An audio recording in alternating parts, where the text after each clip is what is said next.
ഇപ്പോൾ നമ്മൾ വന്നിരിക്കുന്നത് തുർക്കിയിലുള്ള കപ്പഡോക്യയിലെ സുൽത്താൻ സെറാമിക്സിലാണ്. സുൽത്താൻ സെറാമിക്സ് ഒരു വലിയ സെറാമിക്സിൻ്റെ മാനുഫാക്ചറിങ് യൂണിറ്റ് തന്നെയാണ്. അത് വളരെ വർഷങ്ങളായിട്ട് നിലനിൽക്കുന്ന ഒരു ബിസിനസ്സാണിത്.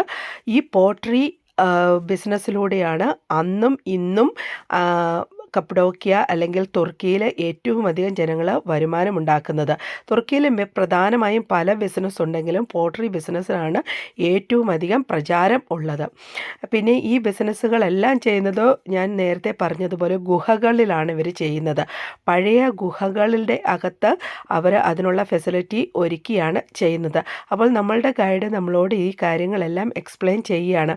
അപ്പോൾ ഇവർ ഈ ചെയ്യുന്ന എല്ലാ ഹാൻഡിക്രാഫ്റ്റ് വഴിക്കാണ് ചെയ്യുന്നത്. അതിൻ്റെ ഡിസൈൻസ് കൊടുക്കുന്നത്, അവരത് മാനുഫാക്ചർ ചെയ്യുന്നത് എല്ലാം ഇവരുടെ കൈവച്ച് തന്നെയാണ് ചെയ്യുന്നത്. അതിന് പ്രത്യേകം ഒരു മെഷീനോ മറ്റു കാര്യങ്ങളോ ഒന്നും അവർ ഉപയോഗിക്കുന്നില്ല. അപ്പോൾ ഈ ഒരു സെറാമിക്സിൻ്റെ വർക്ക് ഇവർ കൂടുതലും ഗുഹയ്ക്കകത്ത് ചെയ്യുന്നത് എന്ന് പറഞ്ഞാൽ വിൻ്റർ സമയത്ത് ഈ മൺപാത്രങ്ങൾ അല്ലെങ്കിൽ ഇതെല്ലാം ഉണ്ടാക്കുമ്പോൾ അത് പെട്ടെന്ന് ഡ്രൈ ആകാനും അതിൻ്റെ പെയിൻ്റെല്ലാം പെട്ടെന്ന് ഡ്രൈ ആകാനുള്ള ഒരു ഓപ്ഷന് വേണ്ടിയിട്ടാണ്. അതേസമയം ചൂട് കാലത്താണെങ്കിൽ ഇവർ ഇതിൽ വർക്ക് ചെയ്യുന്ന ആളുകൾക്ക് കൂടുതൽ ചൂട് കിട്ടാതിരിക്കാൻ വേണ്ടിയിട്ടും ഈ ഗുഹ തന്നെ ഇവർ യൂസ് ചെയ്യുന്നു. അതുകൊണ്ട് തന്നെ വിൻ്ററിലും സമ്മറിലും ഒരേപോലെ ഇവർക്ക് ഈ ബിസിനസ് കണ്ടിന്യൂ ചെയ്യാനായിട്ട് പറ്റും.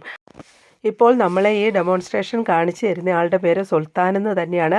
അദ്ദേഹം പറയുന്നത് അദ്ദേഹത്തിൻ്റെ ഗ്രേറ്റ് ഗ്രാൻഡ് ഫാദേഴ്സ് തുടങ്ങി വെച്ച ബിസിനസ്സാണ്. അതിൻ്റെ ഇപ്പോഴുള്ള കണ്ണിയാണ് അദ്ദേഹം എന്നാണ് പറയുന്നത്.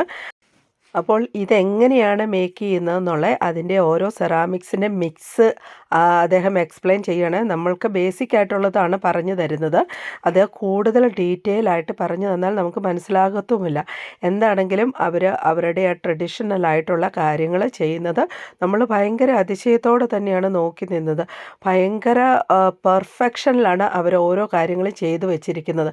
അവിടെ അവർ ചെയ്തു വെച്ചിരിക്കുന്നതിന് സാമ്പിൾസ് എല്ലാം നിരത്തി വെച്ചിട്ടുണ്ട്. അപ്പോൾ ഇതെല്ലാം പെയിൻ്റ് അടിക്കുന്നതിന് മുമ്പ് ഉള്ള ഹാൻഡ് വർക്ക് ചെയ്യുന്നതിന് മുമ്പ് ഉള്ള ഒരു മോഡലാണ് ഇവർ കാണിച്ചു കൊണ്ടിരിക്കുന്നത്. എന്താണെങ്കിലും അടിപൊളിയായിട്ടുള്ള ഒരു സെറ്റപ്പാണ് നമ്മൾ ബിഗിനിങ് തന്നെ കാണാനായിട്ട് പറ്റിയത്. ഇപ്പോൾ സുൽത്താൻ നമ്മളെ കാണിക്കുന്നത് അവിടെയുള്ള ഒരു ഓവനെ പറ്റിയാണ്. ഇത് 1400 ഡിഗ്രി സെൽഷ്യസിൽ വരെ ചൂടാക്കാൻ പറ്റുന്നതാണ്. അവർ 16 മണിക്കൂർ ഈ ക്ലേ ഇതിനകത്ത് വെച്ച് ചൂടാക്കുന്നു. പിന്നെ 16 മണിക്കൂർ പുറത്ത് തണുപ്പിക്കാൻ വെച്ചാണ് അത് ഭംഗിയാക്കി എടുക്കുന്നത്. അതുകൊണ്ട് അത് പൊട്ടാനുള്ള സാധ്യത വളരെ കുറവാണ് എന്നാണ് അവർ പറയുന്നത്. വളരെ സ്ട്രോങ് ആയിട്ടാണ് ഇത് നല്ല ഭംഗിയായിട്ട് ചെയ്തെടുക്കുന്നത്. അപ്പോൾ ഡിസൈൻ ചെയ്യുന്നതിന് മുമ്പുള്ള അതിൻ്റെ പ്രോസസ്സാണ് ഇവർ കാണിച്ചു തരുന്നത്. അതിൻ്റെ 4-5 സെഷൻ വെച്ചാണ് ഓരോ ഡിസൈനും അവർ രൂപപ്പെടുത്തി എടുക്കുന്നത്.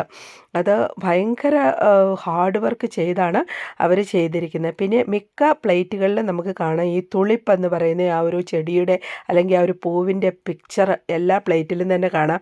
അത് പ്രത്യേകിച്ചും അറബിക് രാജ്യങ്ങളിൽ ആ തുളിപ്പ് എന്ന് പറയുന്നത് ആ ഒരു പൂവിൻ്റെ ഷേപ്പ് അള്ള എന്ന് എഴുതിയതുപോലെ അറബിക്കിൽ അള്ള എന്ന് എഴുതിയതിൻ്റെ ഒരു ചിഹ്നമായിട്ട് കാണുന്നത് കൊണ്ട് അവർ ആ ഒരു പുഷ്പത്തെ അല്ലെങ്കിൽ ആ ഒരു ചെടിയെ വളരെയധികം നല്ലതായിട്ട് എല്ലാ അവരുടെ ഡിസൈൻസിലും യൂസ് ചെയ്യുന്നുണ്ട്. പിന്നെ ഇങ്ങനെ കാണുന്ന ഈ ഒരു പ്ലേറ്റ് കാണിക്കുന്നത് പല ജനറേഷൻ. അപ്പോൾ ഓരോ ഡിസൈനും ഓരോ ചരിത്രം പറഞ്ഞുകൊണ്ടാണ് അവർ അത് ഓരോന്നും ചെയ്തിരിക്കുന്നത്. അപ്പോൾ പുരാണ ചരിത്രങ്ങളാണ് കാണിക്കുന്നത്. പിന്നെ ഇദ്ദേഹത്തിൻ്റെ കയ്യിലിരിക്കുന്ന ഇപ്പോഴുള്ളത് ഈ വീഞ്ഞെല്ലാം സെർവ് ചെയ്യാനായിട്ട് കല്യാണങ്ങൾക്കെല്ലാം ഉപയോഗിക്കുന്ന ഒരു പ്രത്യേക രീതിയിലുള്ള ഒരു കണ്ടെയ്നറാണ്. അപ്പോൾ അതിൻ്റെ വിവിധ ടൈപ്പിലുള്ളത് നമ്മളവിടെ കണ്ടു. ഇപ്പോൾ ഈ കുട്ടി അതിൽ വർക്ക് ചെയ്യുന്ന ഒരാളാണ്. അപ്പം ഓരോ ഡിസൈൻസും വളരെ ഡീറ്റെയിലിംഗ് ആയിട്ട് വളരെ സമയമെടുത്ത് അത് പെയിൻറ്റ് ചെയ്യുന്ന കണ്ടു. വളരെ കഷ്ടപ്പാടുള്ള ജോലിയാണ്. അപ്പോൾ നമ്മൾ ഓർക്കും ഇത് എന്തുകൊണ്ടാണ് ഇതിനൊക്കെ ഇത്രയും വില വരുന്നത് എന്ന്. അപ്പോൾ നമ്മളിത് നേരിട്ട് കാണുമ്പോൾ മനസ്സിലാകും. ചെറിയ സാധനം വരെ അവർ വളരെയധികം കഷ്ടപ്പെട്ടാണ് അതിൻ്റെ ഡിസൈൻസ് എല്ലാം ചെയ്തെടുക്കുന്നത്. പിന്നെ അതിൻ്റെ ക്വാളിറ്റിയും ഭയങ്കരമായിട്ടുള്ള ഒരു നല്ല ക്വാളിറ്റിയാണ് അതുള്ളത്. അപ്പോൾ ഈ ചെയ്തിരിക്കുന്ന ഈ സെറാമിക്സിൻ്റെ ഇതെല്ലാം സൂക്ഷിച്ചിരിക്കുന്ന ഇരുട്ട് ഉള്ള ഒരു മുറികളിലാണ്. എനിക്ക് അറിയില്ല അതിൻ്റെ പെയിൻറ്റിൻ്റെ ആ ഒരു ക്വാളിറ്റി നഷ്ടപ്പെടുമെന്ന് ഓർത്തിട്ടാണോ എന്ന് അറിയില്ല. പിന്നെ ഞങ്ങൾ ഗുഹയിലൂടെ കടന്ന് അതിൻ്റെ മെയിൻ ഏരിയ ഭാഗത്ത് എത്തിച്ചേർന്നു. സത്യത്തിൽ നമുക്ക് പേടിയാവും അതിലൂടെ നടന്നു പോകുമ്പോൾ. എന്താണെങ്കിലും അതിൻ്റെ പ്രോസസ്സ് ഒരു ആൾ നമ്മളെ അതിനെ കാണിക്കാനായിട്ട് അവിടെ റെഡി ആയിട്ട് ഇരിക്കുകയായിരുന്നു. അദ്ദേഹം നമുക്ക് ഡെമോ കാണിക്കുകയാണ് എങ്ങനെയാണ് കളിമണ്ണ് വെച്ചിട്ട് നമ്മൾ കലമും അല്ലെങ്കിൽ മറ്റു പാത്രങ്ങളും ഒക്കെ ഉണ്ടാക്കുന്നതെന്ന്. നമ്മൾ സാധാരണ നമ്മുടെ നാട്ടിൽ പല സ്ഥലത്തും പോകുമ്പോൾ കാണാറുണ്ട് അല്ലേ, കളിമണ്ണ് വെച്ച് ഓരോന്നെല്ലാം ഉണ്ടാക്കുന്നത്. പക്ഷേ ഇവരും അതിൻ്റെ ഒരു ഏകദേശ മോഡൽ തന്നെയാണ് ചെയ്യുന്നത്. അതിൻ്റെ ആ ഒരു ഉപകരണം എല്ലായിടത്തും സെയിം ആണ് എന്ന് എനിക്ക് തോന്നുന്നു. എന്താണെങ്കിലും പുള്ളി ഭയങ്കര ഫാസ്റ്റായിട്ട് കൈയെല്ലാം വളരെ എന്താ പറയുന്നത്, വളരെ നല്ലതായിട്ട് പല ഡിസൈനിലുള്ള പാത്രങ്ങളെല്ലാം അദ്ദേഹം വളരെ സ്പീഡിൽ ഉണ്ടാക്കിയെടുത്തു. അത് നമുക്ക് അതിശയം തോന്നും. അതിൻ്റെ ആ ഒരു സ്കില്ല് എന്ന് പറഞ്ഞാൽ വളരെ വലിയൊരു സ്കില്ല് വേണം. അത് ആ കൈയുടെ ആ ഒരു ടെക്നിക്ക് വെച്ചാണ് ഉണ്ടാക്കുന്നത്. അദ്ദേഹം അത് വളരെ ഭംഗിയായിട്ടുണ്ടാക്കി. അടുത്തത് നമ്മളുടെ ഗ്രൂപ്പിൽ വന്ന ഒരാളെ അവർ ആരാണ് തയ്യാറെന്ന് ചോദിച്ചു. ഞാനപ്പോൾ വില്ലിങ് ആയിട്ട് അവിടെ ചെന്നു. അപ്പം ഒരു വലിയ ലൂസുള്ളൊരു പലാസോ പാൻറ്റ് തരും, നമ്മുടെ ദേഹത്തൊന്നും ചെളി പിടിക്കാതിരിക്കാനായിട്ട്. അപ്പോൾ അതെല്ലാം ഇട്ട് എന്നെ അവിടെ ഇരുത്തി. അവരത് ഒത്തിരി ഹെൽപ്പ് ചെയ്തു, നമ്മളെ കാണിച്ചു തന്നു. ആദ്യം ഞാൻ ഉണ്ടാക്കിയത് വളരെ ഫ്ലോപ്പായി പോയായിരുന്നു. ഇത് രണ്ടാമതുണ്ടാക്കുന്ന ചട്ടിയാണിത്. എന്താണെങ്കിലും ഈ ഒരു ചട്ടി ഞാൻ ഉണ്ടാക്കിയത് ബെസ്റ്റായിട്ട് വന്നു. എനിക്ക് ഭയങ്കര ഹാപ്പിയായിരുന്നു അതിൻ്റെ ആ ഡിസൈനിങ്ങും ഒക്കെ. എനിക്ക് തോന്നുന്നത് നമ്മൾ ഏതൊരു മനുഷ്യനാണെങ്കിലും ഏത് സ്കില്ലാണെങ്കിലും നമ്മൾ കുറച്ച് ട്രൈ ചെയ്താൽ നമുക്ക് ചെയ്യാനായിട്ട് പറ്റുമെന്ന് തോന്നുന്നു. അപ്പോൾ എന്താണെങ്കിലും എല്ലാവരും ഹാപ്പിയായി, ഞാനും ഹാപ്പിയായി.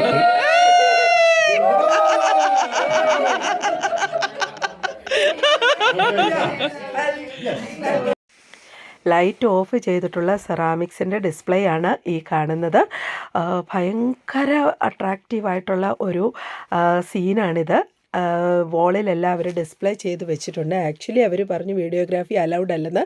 പക്ഷേ അവസാനം അവരെല്ലാവരെയും വീഡിയോയും ഫോട്ടോസും എല്ലാം എടുക്കാനായിട്ട് സമ്മതിച്ചു. കാരണം ചെന്ന ആളുകളെല്ലാം പർച്ചേസ് ചെയ്തിരുന്നു. ഞങ്ങൾ കുറച്ച് സാധനങ്ങൾ പർച്ചേസ് ചെയ്തിരുന്നു. ഇവിടുത്തെ ഏറ്റവും അട്രാക്ഷനുള്ള ഒരു സാധനം എന്ന് പറഞ്ഞാൽ ഹോട്ട് എയർ ബലൂണിൻ്റെ ഒരു സിമ്പലാണ്. അപ്പം അതിൻ്റെ കുറച്ച് സൊവനീഴ്സ് നമ്മൾ മേടിച്ചു.